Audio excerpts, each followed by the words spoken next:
Hello dear students, I am your computer teacher from Golden Public School and this is your computer class. So, as you know, we are discussing about HTML and this is second part. In first part, we discuss about some basic tags of HTML. So today we will learn how to create a web page using HTML. So without wasting any time, let's start.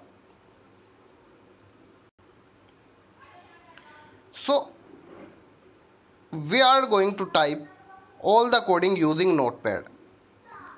So जैसे कि मैंने आपको बताया कि जो HTML की coding है वो हम नोटपैड और वर्डपैड दोनों में कर सकते हैं. So I am going to choose notepad और नोटपैड में जितने भी हम कोडिंग करते हैं उसको हमें सेव करना होता है. सेव करने के बाद HTML प्रोग्राम का जितना भी आपको हमारा आउटपुट देखने के लिए मिलता है, जो भी वेब पेज हम डिज़ाइन करते हैं वो हमें हमारे वेब ब्राउज़र में देखने के लिए मिलता है.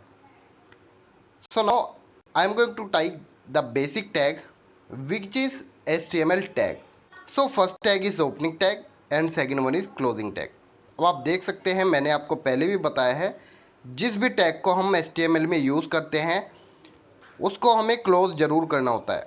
सो अब फर्स्ट में मैंने एंगल ब्रैकेट्स के अंदर HTML लिखा है which is our opening tag और सेकेंड वाले टैग के अंदर आप देख सकते हैं मैंने स्लैश का यूज़ किया है.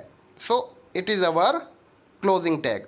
अब HTML की जितनी भी कोडिंग होगी वो हमें सब इस HTML टैग्स के अंदर ही करनी होती है. So now I am going to add two more tags. First one is our head tag and second one is body tag. ये भी हमारे बेसिक टैग्स में आता है. Head tag opening and closing and body tag opening and closing.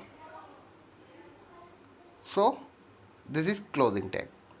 So head tag के अंदर हम basically title देने के लिए यूज़ करते हैं. मतलब हेड टैग के अंदर हमें टाइटल टैग देना होता है जिससे हम अपने पेज का टाइटल देते हैं. जैसे कि आप अगर फेसबुक सर्च करते हैं सो आपको फेसबुक देखने के लिए वेब ब्राउज़र पे मिलता है. सो ऐसे ही आप जो भी अपनी वेबसाइट बनाते हैं उसका आप टाइटल दे सकते हैं और जितना भी कंटेंट बाकी हमारा वेब पेज का होता है वो सब बॉडी टैग्स के अंदर होते हैं.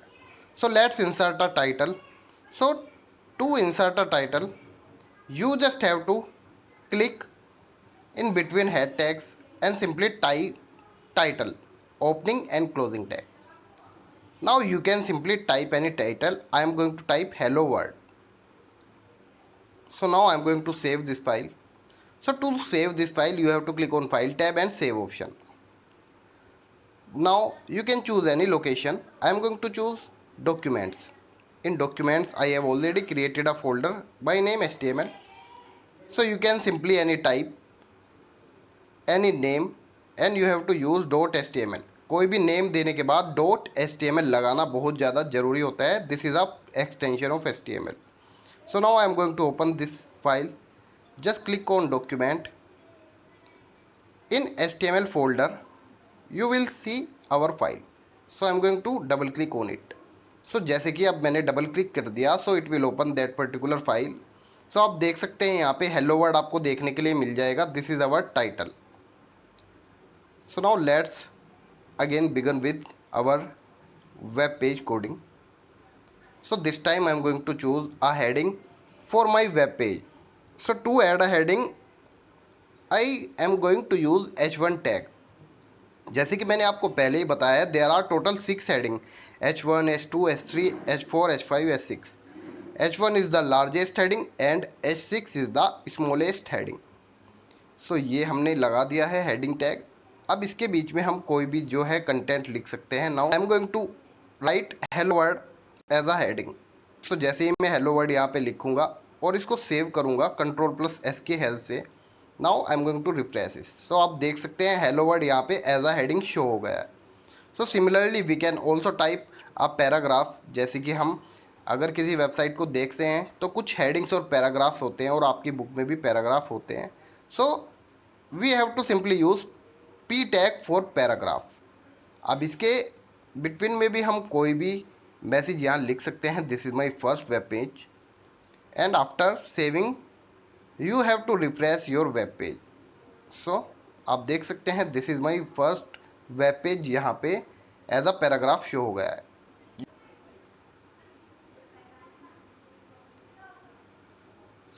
मैं कंट्रोल प्लस एस की हेल्प से कीबोर्ड से सेव कर रहा हूँ। आप सिंपली फाइल पे क्लिक करके सेव के ऑप्शन पे क्लिक करके भी सेव कर सकते हैं और कीबोर्ड से भी सेव कर सकते हैं। So we can also add more than one paragraph, so I am going to add one more paragraph in my web page. So to add one more paragraph, you simply have to type the p tag again. So after typing the p tag, you can simply type any message in between opening and closing tag. So another paragraph. So after saving, I am going to refresh my web browser, so it is showing that particular paragraph. So we can also insert an image in our web page. आप कोई भी image insert कर सकते हैं, आप अपने mobile की कोई इमेज या कोई इमेज डाउनलोड करके भी इंसर्ट कर सकते हैं, या पेंट से भी कुछ ड्रॉ करके इंसर्ट कर सकते हैं। So I am going to add a bitmap image. So to add image, right click and there is option of new and I will choose bitmap image. Bitmap हमारी paint की image होती है। अब यहाँ पे मैं इमेज नेम से इसको सेव करने वाला हूँ और आप देख सकते हैं .bmp एक्सटेंशन शो हो। तो अगर मैं इस इमेज को ओपन करता हूँ सो आप देखेंगे यहाँ पर कुछ भी नहीं है, क्योंकि हमने अभी कोई इमेज बनाई ही नहीं है। So I am going to edit it और ये हमारा MS पेंट ओपन कर देगा। Now you can simply draw anything. So after drawing, just close this tab by saving. So जैसे ही आप इसको क्लोज करेंगे, अब हमें इस इमेज को अपने वेब पेज में इंसर्ट करने के लिए एक टैग का यूज़ करना होगा, which is our image tag. So to add image tag, I will simply type IMG। अब जैसे बाकी टैग्स में हम ओपनिंग और क्लोजिंग टैग का यूज़ करते हैं, इमेज टैग में ओपनिंग और क्लोजिंग टैग का यूज़ नहीं होता, यही हमारा ओपनिंग और क्लोजिंग दोनों टैग होता है। सो IMG SRC, SRC मतलब source, image source is equals to double quote, और इमेज का जो भी नेम होगा सिंपली वो नाम हमें यहाँ पे लिख देना है। So I am going to type the name of that particular image. The name of image was image.bmp। So इस टैग को हम क्लोज करेंगे, जैसे हम क्लोजिंग टैग में स्लैश का यूज़ करते हैं, सो इमेज टैग में हम स्लैश का यूज़ करेंगे। यही हमारा ओपनिंग और क्लोजिंग टैग है, इसके लिए अलग अलग टैग की कोई भी नीड नहीं है। So after saving, we will simply refresh our web page. So जैसे ही हम वेब पेज को रिफ्रेश करेंगे, it will show that particular image.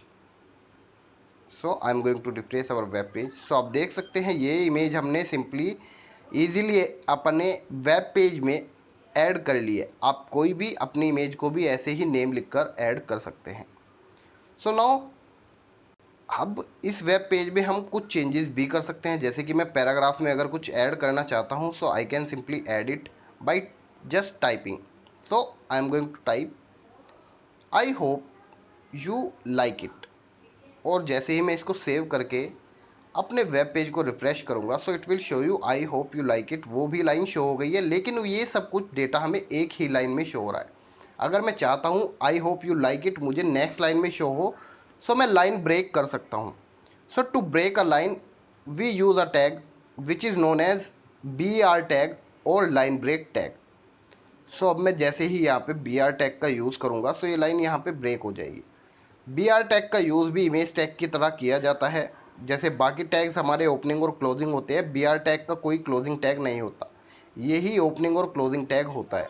So simply slash लगा के इस टैग को हमें क्लोज कर देना है, और जैसे ही हम इसको रिफ्रेश करेंगे सेव करने के बाद, so you will see now I hope you like it in second line. So ये हमने लाइन चेंज कर दी है। नाउ जैसे आप देख सकते हैं हमने यहाँ पे हेडिंग्स और पैराग्राफ का यूज़ किया है।